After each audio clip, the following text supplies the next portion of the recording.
Arbel Yehoud and Gadi Mozes are home. They survived 482 days in Hamas captivity in Gaza.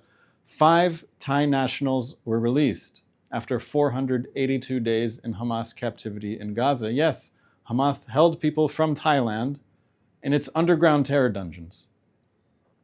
This is the big picture that I want everyone to understand. There won't be peace in Gaza until Gaza is de-radicalized. The problem in Gaza is greater than the tens of thousands of armed Hamas terrorists there. The problem in Gaza is the prevailing ethos in Palestinian society which says that Israel must be destroyed. On October 7th, we saw this ethos in practice.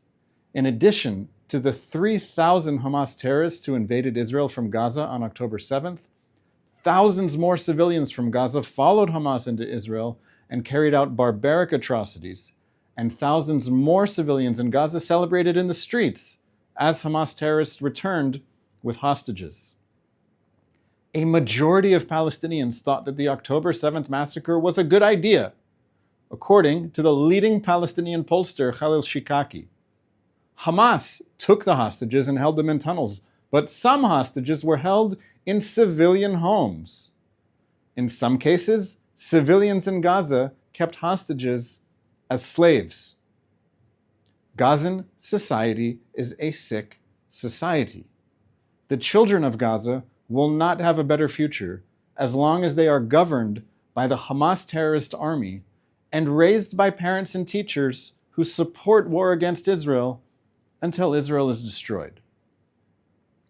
There is some good news. When the clock struck midnight last night, UNRWA was banned from Israel. According to Israeli law, the Israeli military and Israeli government agencies are now banned from cooperating with UNRWA. The law was passed in the Israeli parliament 90 days ago, and it was meant to come into effect 90 days after its passage. That time is now.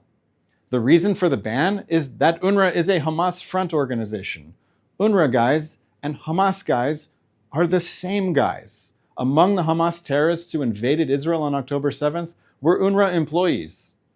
Most of the Hamas terrorists who participated in the October 7th massacre were educated in UNRWA schools. Not one UNRWA teacher has expressed shame. UNRWA needs to be exposed, shamed, drained of its resources, and dismantled.